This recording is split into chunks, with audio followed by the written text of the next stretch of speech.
តោះពុកម៉ែបងប្អូនមកសាកទឹកដៃសាកថ្មីម្ដងទៀតបានអត់ពុកម៉ែបងប្អូនអាចបន្តការងារនេះបានមិនតាន់ហួសពេលទេពុកម៉ែបងប្អូននេះជាការភ្ជួរដាស់ដីទុកចោលម៉ែបងប្អូនដីនេះជាដីឡូទេតែគាត់ថាលោកពូគាត់សុំគេធ្វើអញ្ចឹងដោយសារឃើញដីដំណេរហើយក៏គាត់ភ្ជួរ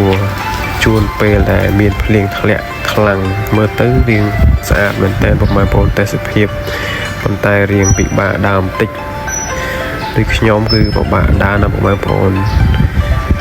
ផុកច្រើនណាពុកម៉ែបងប្អូនហើយដោយសារតែមាននៅទឹកចិត្តរក្សានៅវប្បធម៌នេះក៏ព្យាយាមទោះបីជាពិបាកដើរមុតបន្លាមុតអីយ៉ាងណាក៏នៅតែតស៊ូដើម្បីថតនៅទស្សនភាពជាក់ស្ដែងចែកជូនពុកម៉ែបងប្អូនទស្សនាដើម្បីរំលឹកនៅអតីតកាលពីចំនួនមុនមានពុកម៉ែបងប្អូនណាខ្លះដែលចង់មកភ្ជួរដើម្បីរំលឹកអនុស្សាវរីយ៍ចាស់កំសត់កំរចំនួនប្រើគោនិងគោលខ្មែររបស់យើងបងប្អូនអាចមកសាកបានពុកម៉ែបងប្អូនតាក់ទងមកខ្ញុំមកប៉ុន្តែថ្ងៃនេះមេឃរៀងចង់ភ្លៀងតិចពុកម៉ែបងប្អូនមេឃរៀងស្រួយថ្ងៃនេះ